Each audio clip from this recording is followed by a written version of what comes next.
Mateus capítulo 4, versos de 1 a 11, um texto bem conhecido nosso, e que Deus nos dê graça aqui nessa manhã, mais uma vez. Diz assim a palavra do Senhor: A seguir foi Jesus levado pelo Espírito ao deserto para ser tentado pelo diabo. E depois de jejuar 40 dias e 40 noites, teve fome. Então o tentador, aproximando-se, lhe disse: Se és filho de Deus, manda que essas pedras se transformem em pães. Jesus, porém, respondeu: Está escrito: Não só de pão viverá o homem, mas de toda palavra que procede da boca de Deus. Então o diabo o levou à cidade santa, colocou-o sobre o pináculo do templo e lhe disse: Se és filho de Deus, atira-te abaixo, porque está escrito: Aos teus anjos ordenará a teu respeito que te guardem, e eles se sustentarão nas suas mãos, para não tropeçares em alguma pedra. Respondeu-lhe Jesus: Estarmos aqui nesse lugar cultuando ao Senhor, que possa nos edificar, segundo a proporção que nos é necessária nessa manhã. Ministra ao nosso coração, é o que eu te clamo, em o nome e para a glória de Jesus. Europa, onde as igrejas estão fechando, aonde temos necessidade de enviar missionários hoje, porque países que foram berço do cristianismo reformado hoje não mais o são. Talvez você pudesse dizer o seguinte: não, nós estamos perdendo a tradição como igreja. Tanta novidade, né? A tal da parede preta, ou outras coisas, né, que não vem ao caso se bom ou se não é bom, mas nós estamos perdendo a nossa tradição. Ou será a secularização, que a igreja tem se tornado que nem o mundo? Sabe, de repente, um monte de coisas que não eram para existir no nosso meio acabam existindo. Ou então a perseguição global.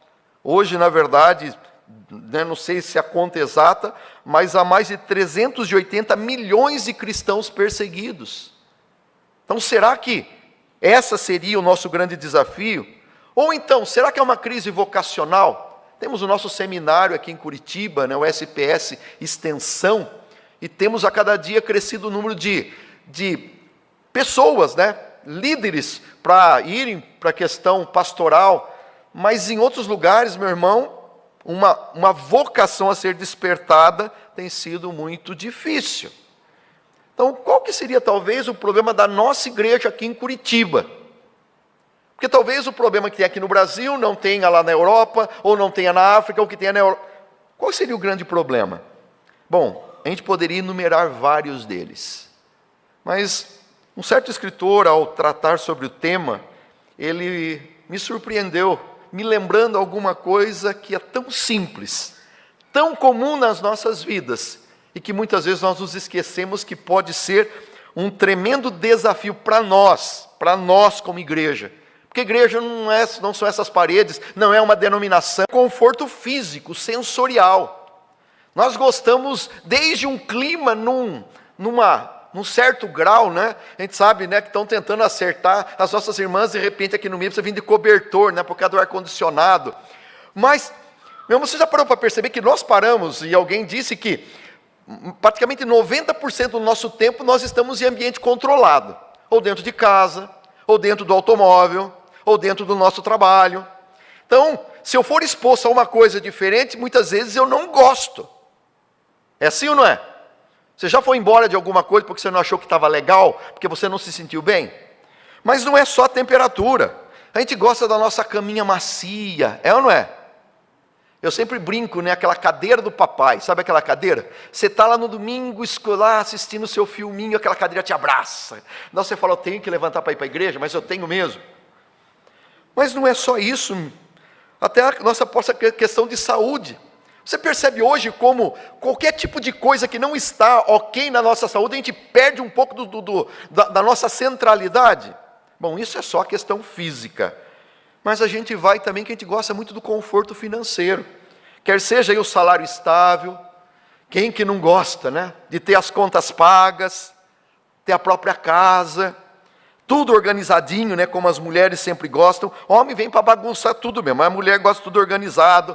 Um carro confortável. Meu amado, quando essas coisas parecem que podem ser tiradas, tem muita gente que se sente ameaçado. E se eu perder tudo? Eu sei que a gente já teve, né, investidas aí que pensaram que o governo ia tirar tudo. Teve momentos que tiraram mesmo, né? Aqueles congelamentos lá do passado, né? Sempre ronda.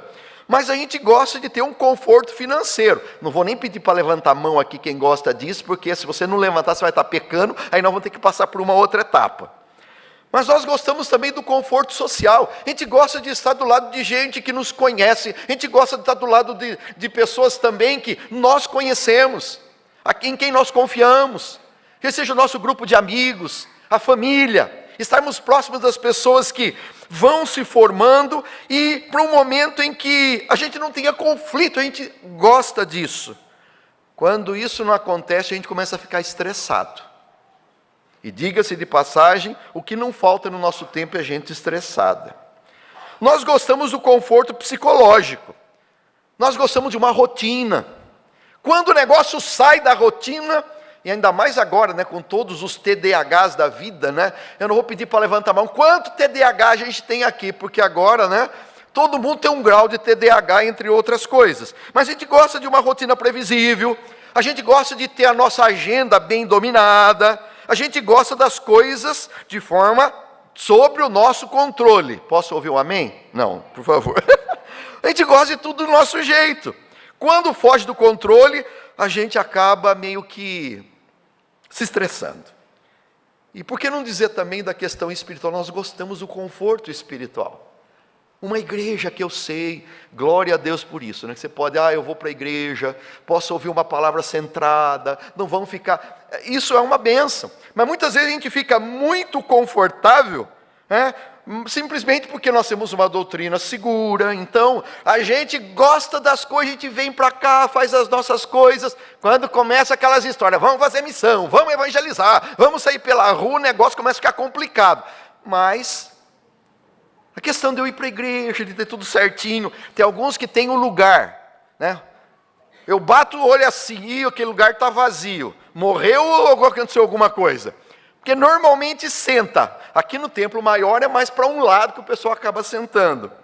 Mas alguém disse em certo momento a seguinte frase: infelizmente, muitos de nós nos acomodamos com o conforto, nos acostumamos com o conforto, e não é difícil se acostumar não. Seguimos a Cristo até o ponto do incômodo, mas não além disso. Mostrando que muitas vezes, nós como cristãos temos um problema. Que o conforto, que é algo que Deus nos permite ter, pode se tornar um empecilho para que a gente faça o que Deus quer. Porque muitas vezes, naquilo que Ele nos chama para fazer, nós seremos privados do conforto. E muitas vezes, então, essa fé parece que vem perturbar a nossa zona de conforto, o estilo de vida, as nossas prioridades. E alguém disse que nós oramos e vamos à igreja enquanto cabe na nossa agenda lotada. Mas paramos quando isso ameaça o nosso controle, reputação e bens. E nós muitas vezes acabamos tendo uma fé morna. Porque a gente tem tanto medo ou não quer perder aquilo que a gente controla, aquilo que a gente gosta. E é por isso que alguém vem falar que muitas vezes o conforto tem impedido. Maia, né, ali com a Mais, que acompanha os cristãos ali que passam por perseguição, quando eles têm que deixar tudo para ir para um outro país só para sobreviver. Deixa a casa, deixa a família. Tudo isso daqui que eu coloquei para vocês, meu amado, é tudo por água abaixo. Não tem nenhum desse tipo de conforto que ele mantenha, a não ser aquilo que necessita. Mas a pergunta é, nós estamos em Curitiba, benção, não é?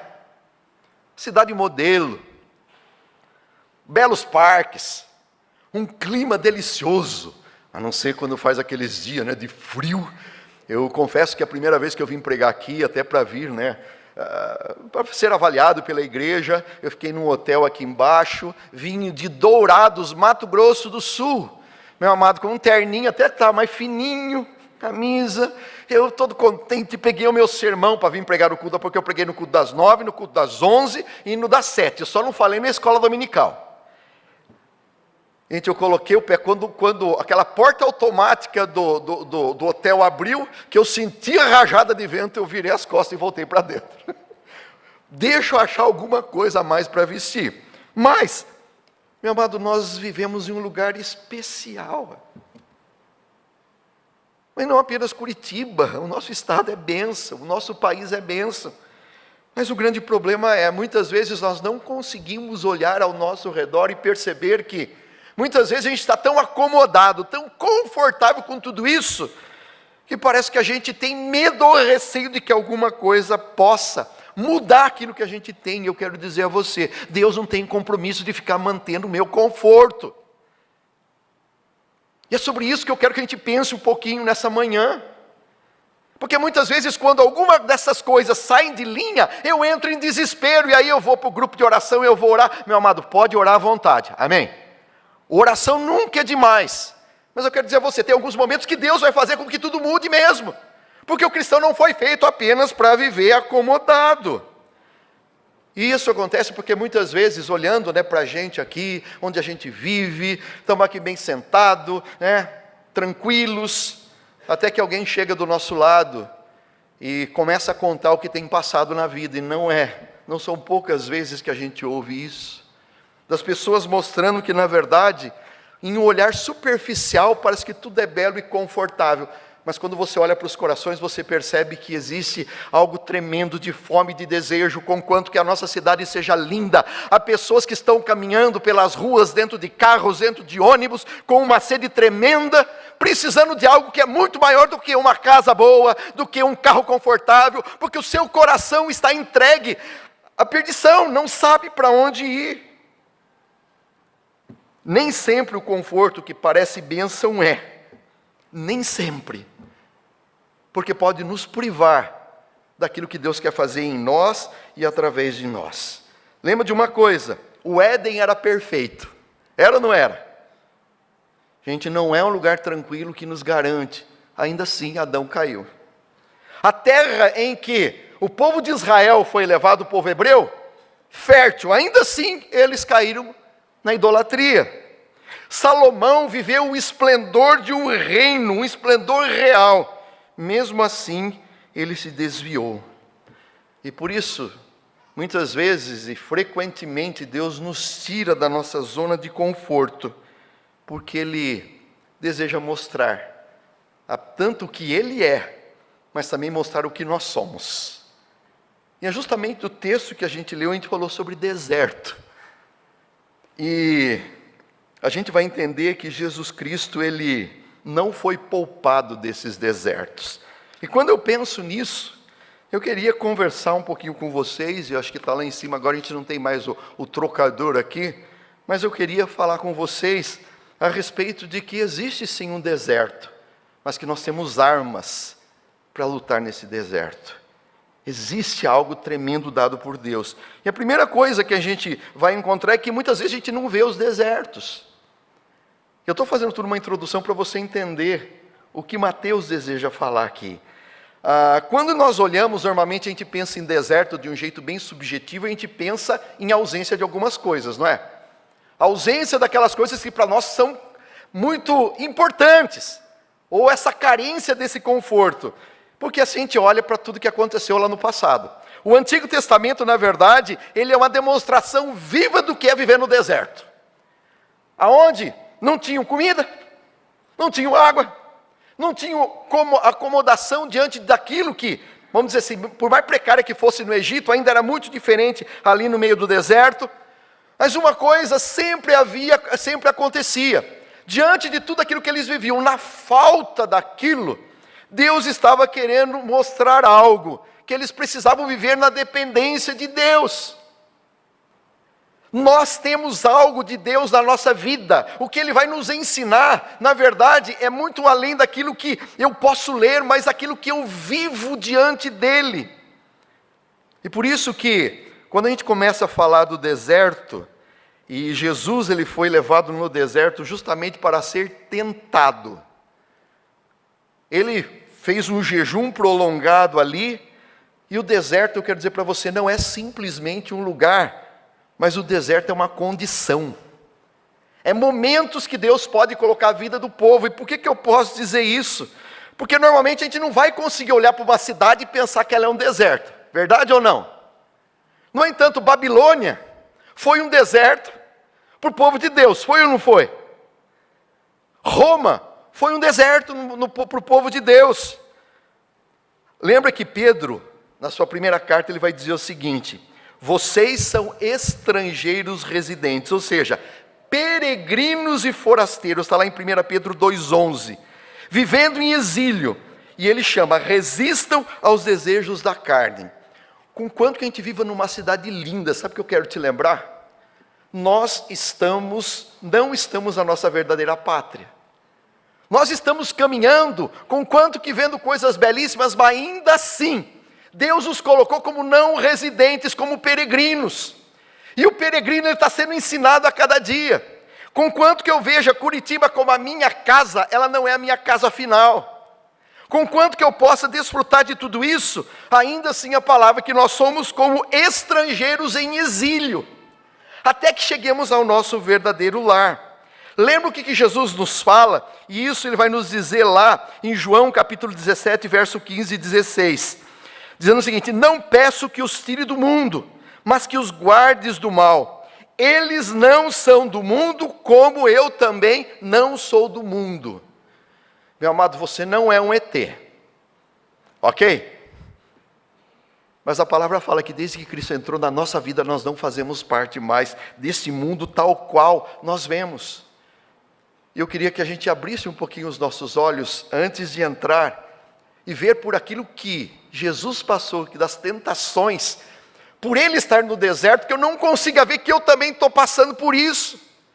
Porque muitas vezes eu estou vivendo tão bem, e eu não estou percebendo que o mesmo inimigo que veio para tentar Jesus, é o inimigo que está tentando as nossas vidas, porque nós buscamos tanto conforto, buscamos tanto aquelas coisas que nos são caras, que nós perdemos de vista que não é o que nós conquistamos aqui.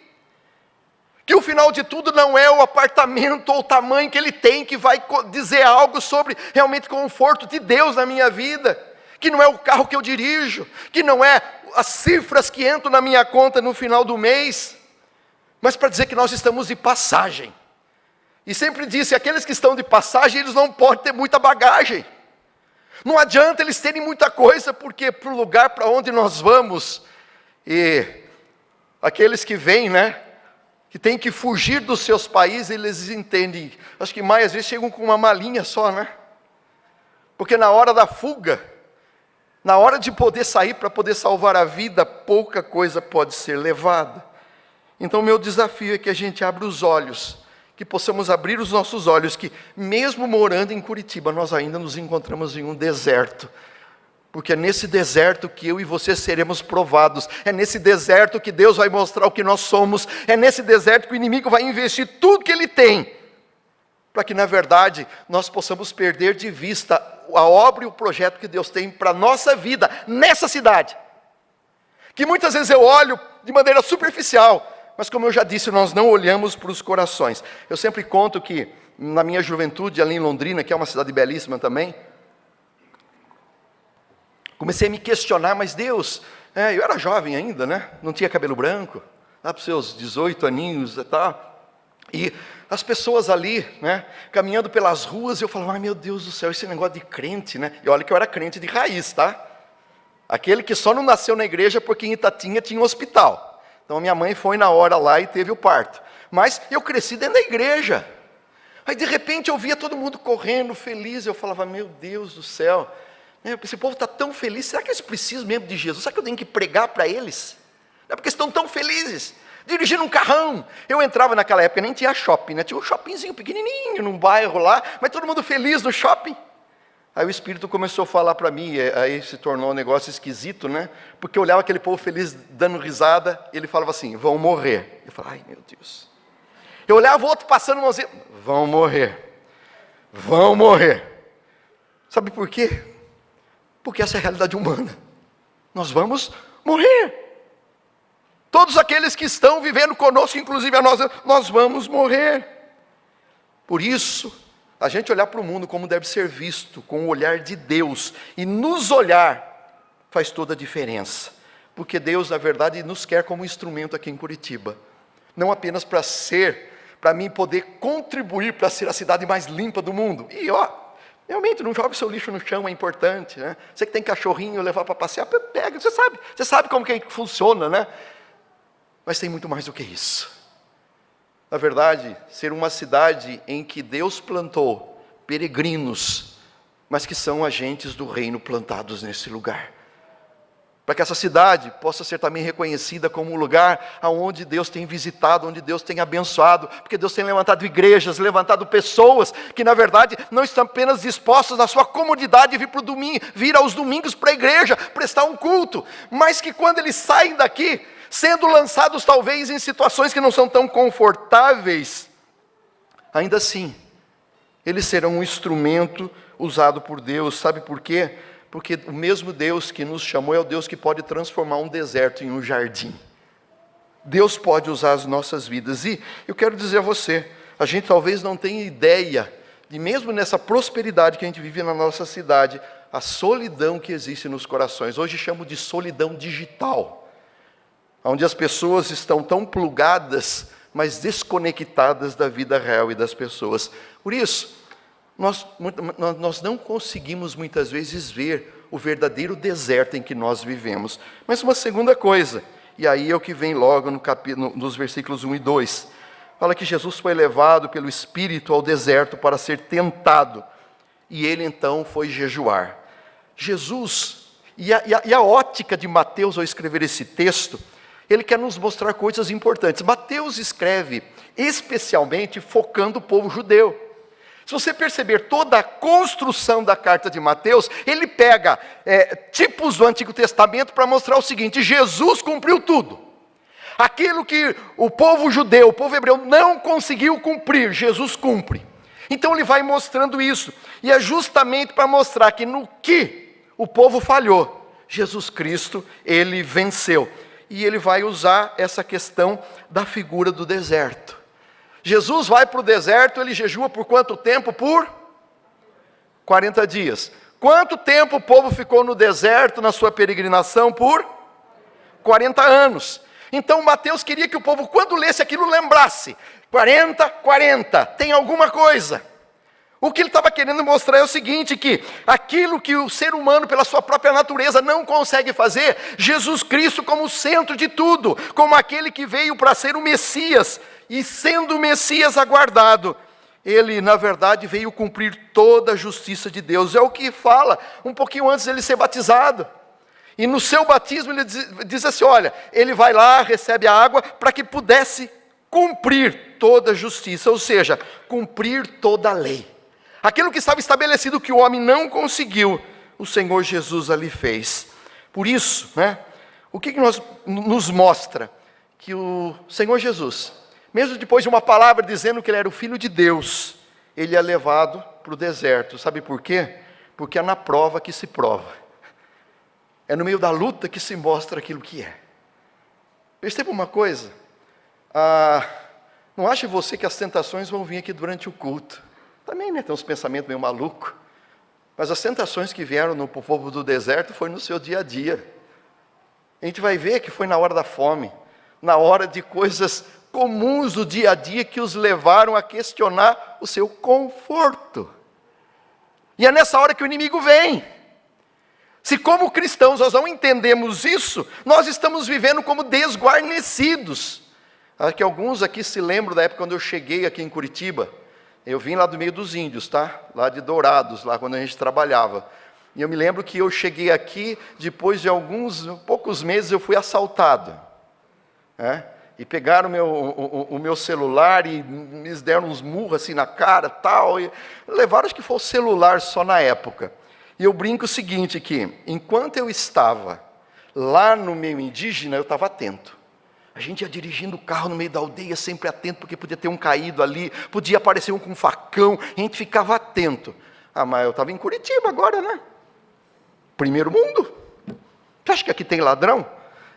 As irmãs que o digam que sabem que tem, Agora faz tempo que não tem aqueles bicicleteiros que roubam aqui na porta da igreja, que passa.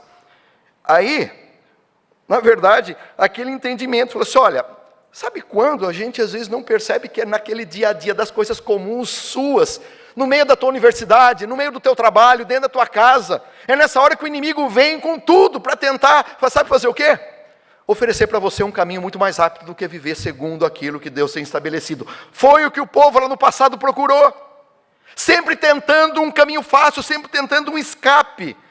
Mas o que Jesus nos mostrou em tudo isso é que, na verdade, realmente Ele é o Filho de Deus.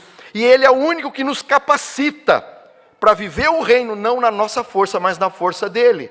Eu quero que você entenda que o que eu quero mostrar aqui, nesses pontos rápidos que a gente vai seguir agora, que não é que você vai ter que vencer, que você vai ter que fazer, mas aquele que venceu habita em mim e você.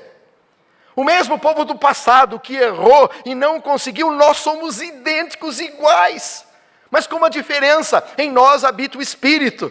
E é por isso que nós podemos ser vitoriosos sim, porque Cristo habita na minha vida e na sua, nos mostrando, nos indicando qual é o caminho. Por isso, a primeira tentação prova pela qual Jesus passa é justamente a questão da fome, que é o ponto número 3. E aí diz os versos de números 2, 3 e 4. Então o tentador, aproximando-se, lhe disse: se és filho de Deus, manda essas pedras se transformarem em pães. O diabo, ele vem naquela hora específica, 40 dias de fome, você imagina? 40 dias. Perceba uma coisa, o inimigo ele sabe exatamente o seu ponto onde vai lá no limite. Até algumas traduções ali vai falar que, na verdade, como se fosse uma extrema fome. Bom, 40 dias, não precisa nem ter uma boa tradução para dizer que é extrema, né? Mas, o que ele faz? A primeira coisa, olha como ele tem uma estratégia genial. A Bíblia fala que os filhos, né, das trevas muitas vezes são mais astutos que os filhos da luz. O pai deles sabe como trabalhar com isso. A primeira coisa que ele vem fazer é duvidar da identidade, é colocar uma dúvida. Ele fala assim, se és o Filho de Deus, sabe o que você pode fazer? Transforma essas pedras em pães. Você não é o grande? Observe uma coisa, ele oferece uma saída lógica. Fome, o que a gente precisa? Comida. Estava o próprio Filho de Deus, então falou, já que você é o Filho de Deus, é só se transformar, faça pão. Simples, tranquilo. E a verdade, o que ele estava fazendo era procurar semear e ali uma independência de Jesus da vontade do Pai, levando ao quê? A uma autossuficiência.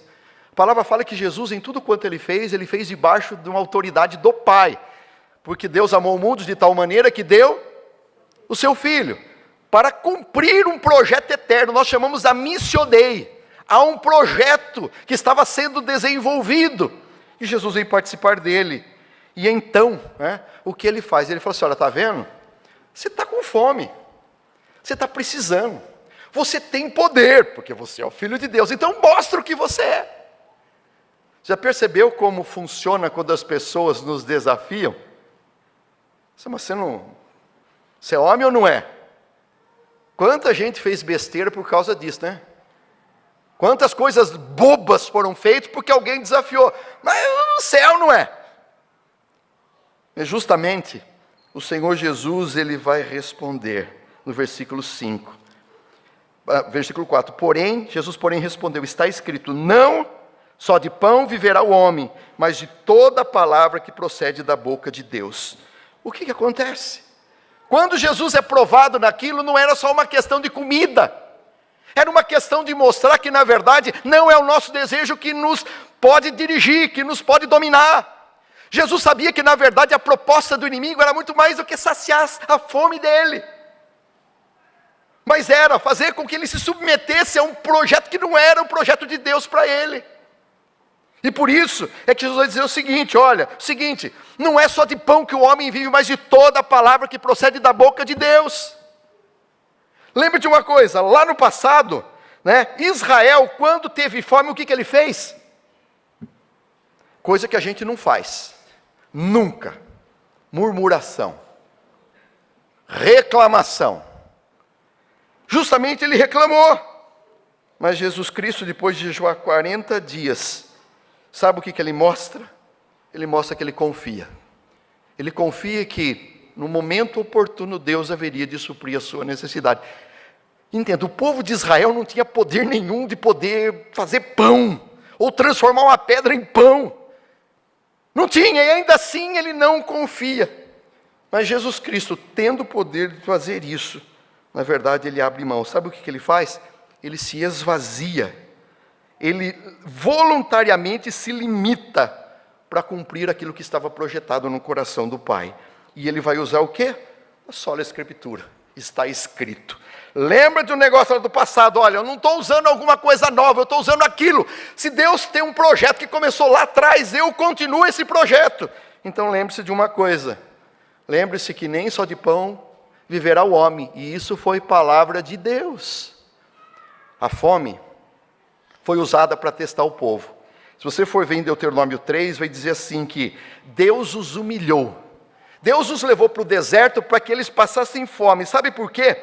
Para te fazer saber que não só de pão viverá o homem. Ele estava mostrando para o povo aquilo que eles davam mais importância. E aí vem para a gente, né? Meu amado, diante daquilo que eu e você julgamos como coisas necessárias para o nosso próprio conforto, saúde, necessidade de alimento, o que tem estado em primeiro lugar? Será que por acaso a gente tem acabado negociado para ter um aumento melhor, deixando de fazer aquilo que Deus quer da nossa vida, deixando de preservar aquilo que é? Lembre de uma coisa, em todo momento, quando você tiver uma necessidade, o diabo vai oferecer um caminho mais fácil. Você pode mudar tudo, transforma. Jesus, ele não aceitou a solução fácil oferecida pelo diabo, mas ele escolheu a dependência radical. Gente, isso é louco. Isso é louco. Outro dia, conversando com uma pessoa, ele veio e relatou tudo aquilo que ele estava passando, e há momentos da vida que a gente não tem como fazer nada com as próprias mãos. Quando você depende de um INSS para liberar o seu benefício. Quando a gente não tem pai, não tem mãe para ajudar. Quando a gente está sozinho. Quando você está devendo ali para pagar os meses de aluguel e não tem de onde tirar. E aí você vai dizer o seguinte: o que eu posso fazer? A única coisa que eu posso fazer é confiar. Sabe por quê? Porque quando eu coloco os meus olhos na minha necessidade imediata, eu entro em desespero. Você também é assim como eu, ou eu sou diferente? Gente, o diabo vai colocar todo o tempo diante de você a sua necessidade. Ele vai lembrar durante a noite, é a primeira coisa que você lembra quando você acorda. Ele vai lembrar da sua doença, ele vai lembrar o tratamento que não está funcionando, ele vai lembrar o que você tem que pagar e você não tem recurso para aquilo, ele vai lembrar que você está com um problema na sua família e você não consegue resolver, ele vai lembrar da gente o tempo todo disso. Mas enquanto você olha para isso, você fala assim: Deus, o que eu posso fazer? Mas a palavra nos ensina, olha para cima. A gente não costuma olhar, né, lá em cima para os nossos irmãos da galeria, né? Vamos um pouquinho mais acima. Olha para o teu Deus. O mesmo Deus que nos supriu, nos trazendo até aqui, é o Deus que pode nos prover o que for necessário para hoje. Amém? Gente, no final do mês, lembra de uma coisa. Você olha, Deus lhe fala que o justo não haveria de faltar o pão na mesa. Lembram disso? No final de cada mês, ou Deus diminui, ou Deus multiplica o dinheiro, ou Ele diminui a fome. Ele diminui a fome. Eu me lembro uma vez que, numa viagem para a África, a gente visitou uma comunidade que se reunia debaixo de uma igreja. Quando tocava o sino, sentava todos assim em volta. E eu me lembro até que teve um momento em que teve uma coleta, e o meu irmão, na época, acho que deu $5. Eu acho que eles nunca tinham visto tanto dinheiro assim. Naquela comunidade, eles viviam de vender carvão, mas não tinha floresta nenhuma perto para poder fazer carvão. Eles dependiam de tudo. Aí, num dos testemunhos, uma irmã foi dizer o seguinte: olha, eu quero contar um testemunho para vocês. O meu filho estava com muita fome, estava chorando. Então eu orei e falei assim: pai, o Senhor é poderoso e tem todo o poder, faça que o meu filho consiga dormir, mesmo sem termos comida em casa. E ela disse: eu vim aqui para testemunhar que o meu filho dormiu a noite toda. mesmo sem não tendo colocado nada na boca. Por isso eu quero agradecer a Deus por isso. Você teria coragem de ser grato a Deus? Não é porque Deus trouxe a comida para a mesa, mas porque Deus simplesmente permitiu que seu filho dormisse mesmo sem comer. Mas ela continua aqui. No dia seguinte, o missionário que normalmente trazia algumas cestas, chegou ali, trouxe a cesta e eles puderam ter o alimento ali a eles. Quando eu começo a levantar os meus olhos, eu vou perceber que o mesmo Deus que foi fiel em todo o tempo é o Deus fiel hoje. Gente, o povo de Israel tinha saído do Egito. Tinham visto milagres acontecerem. Agora, quando eles têm, no momento de fome, eles murmuram. Sabe por quê? Porque não confiavam em Deus. Eu sei que nós somos totalmente diferentes do povo de Israel. Amém? Não. Misericórdia. Misericórdia. Jesus Cristo, ele não se dobrou para poder ter aquilo que ele precisava. Legítimo. Comida. Ele falou, não vou negociar. O que tem de mais importante para mim não é me alimentar, mas é eu viver segundo a vontade de Deus, ou seja, eu vou continuar confiando. Mas o texto continua. A partir do versículo de número 5 a 7, vem o inimigo na segunda leva, na segunda onda, e vem sem trégua. E dessa vez ele pega Jesus e leva ali, para o centro de todo o sistema religioso, ali em Jerusalém, e leva para o templo, mas leva na parte mais alta. E aí vai dizer o seguinte, se és filho de Deus, atira-te abaixo, pois está escrito, aos seus anjos dará ordens a teu respeito, e eles se sustentarão nas mãos, para que não tropeces em alguma pedra. Genial de novo. Leva para um lugar sagrado. Segundo, ataca de novo a identidade. Não és o filho de Deus, mas agora ele fala assim, Jesus no início ele respondeu o quê? Está escrito. Agora o inimigo pega, está escrito. Está lá nos Salmos. Aos seus anjos dará ordens a teu respeito. E na verdade, sabe o que ele queria? Mais uma vez que Jesus deixasse de lado aquilo que era essencial. Jesus Cristo sabia do que ele haveria de enfrentar, ele não tinha que mostrar o poder. Ele tinha que caminhar cada dia para aquilo que estava definido. E o que geraria poder e salvação para nós, não seria ele mostrar o seu poder, mas a sua entrega, indo até a cruz. É como se o diabo tivesse oferecido aí uma saída bem mais fácil. Mostre aqui que você tem poder. E então, sabe o que vai acontecer? As pessoas vão realmente te adorar. Bem, a resposta de Jesus é aquela que não poderia ser outra. Mas também está escrito. Você quer usar a Bíblia de uma forma errada? Eu vou te acertar agora, mas também está escrito. Não tentarás o Senhor teu Deus. Lembra de Israel?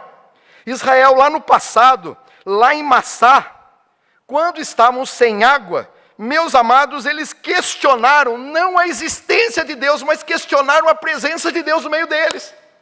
Assim, Deus, se o Senhor está do nosso lado, o Senhor vai nos deixar passar sede. Você está entendendo que não tem mais nada a ver se eu creio ou não em Deus, mas muitas vezes fica questionando por que as coisas não dão certo na minha vida, porque o negócio é tão enrolado e às vezes vem a dúvida. Então, sabe o que eles fizeram ali? Eles justamente fizeram o que Jesus não fez. Jesus confia, mesmo sem precisar, falou assim, olha, se realmente for atirado, Deus vai fazer alguma coisa, porque Ele está no controle de tudo. Ele se esvazia, ele poderia assim chamar a legião angelical, ele poderia na verdade, mas ele rejeita um atalho público, porque ele está se dirigindo à cruz, porque ele sabe porque ele foi levado. Eu não sei exatamente aquilo que permeia a sua e a minha vida no dia a dia.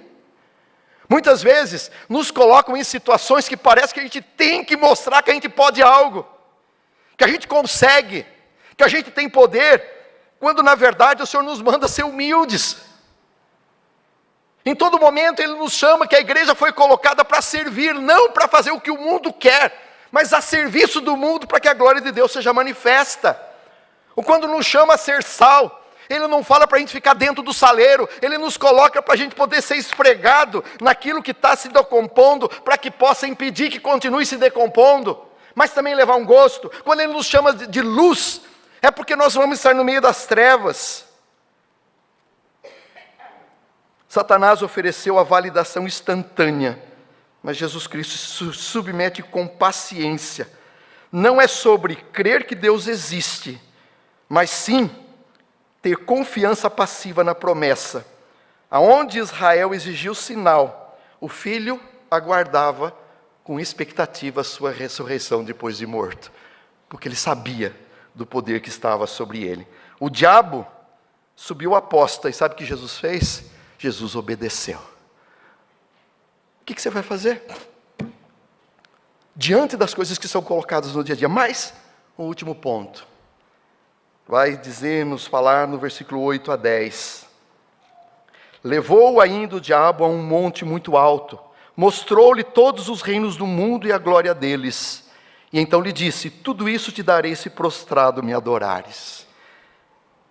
Ele leva ao lugar mais alto que existia, para mostrar o seguinte: olha, você quer ser rei desse mundo? Porque Jesus veio para reinar, né? Então é o seguinte, eu posso te dar, está vendo? Todos os reinos estão aqui. A única coisa que você precisa fazer é se prostrar diante de mim. Primeiro, um alcance universal, uma missão sem sofrimento. O mundo está sendo oferecido. Glória imediata, sem passar pela cruz. Mas o custo, sabe qual era? Para poder isso, se dobrar diante daquele que não tem legalidade nenhuma sobre o mundo que ele estava oferecendo. Mas sabe o que Jesus faz? Jesus, ele esmaga a ilusão, ele esmaga o atalho ao dizer assim: o Senhor teu Deus adorarás, e só a Ele servirás. O que aconteceu aqui é que, naquilo que o Antigo Testamento, no Monte Sinai, o povo de Deus não entendeu e não serviu a Deus como deveria, Jesus Cristo aqui ele mostra que existe só alguém que tem autoridade soberana e absoluta.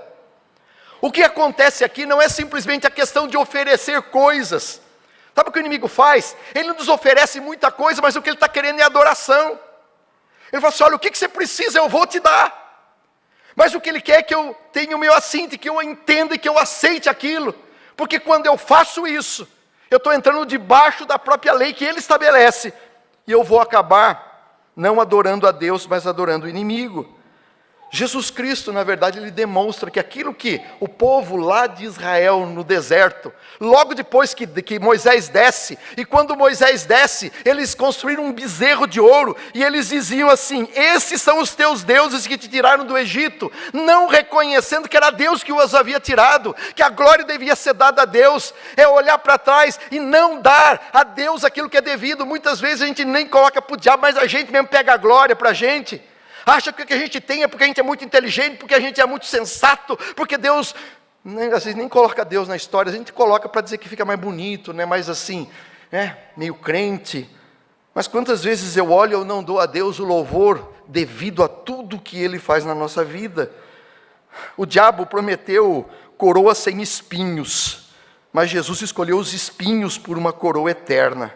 Satanás oferece alguma coisa que não era dele, mas Jesus Cristo, na verdade, ele não aceita atalhos. E por isso ele vai dizer: ao Senhor teu Deus adorarás. Como que está a sua vida hoje, o seu coração? Diante de tudo aquilo que é oferecido, daquilo que você necessita, que a gente possa entender que aquilo que o povo passou, Jesus Cristo passou também por tudo, mas nós também estaremos passando a cada dia. E você pode ter certeza que o inimigo está à espreita, querendo que na verdade nós obedeçamos mais a Ele do que ao próprio Deus, porque esse é o desejo dele. Mas encerra-se tudo no versículo 11. Com isso o deixou o diabo, e eis que os anjos vieram e o serviram. Provação acabada. A fome foi vencida. Atalhos foram rejeitados. Então tudo se resolve.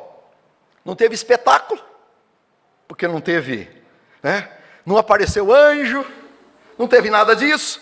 Tudo foi muito em silêncio, sem multidão, mas apenas uma fidelidade silenciosa do nosso mestre. Sabe o que o filho provou? Que ele é digno realmente de ser o Senhor das nossas vidas. Ele é digno da nossa adoração. E esse é o próximo ponto. Ele é o Senhor, que ele é digno de eu e você, não simplesmente pelo que ele tem feito por nós, porque ele é o vitorioso sobre todas as coisas. Ele, na verdade, nos delega e nos leva a entender que nós poderemos vencer Porque Ele está conosco. O desafio para a gente aqui, como eu falei no começo, não é que você resista às tentações, não é que você mostre uma espiritualidade impressionante, mas é que você conte com o auxílio daquele que venceu tudo, para que a gente possa vencer também. Nós também podemos crer e confiar naquele que é o Rei sobre todas as coisas, e nós não podemos esquecer.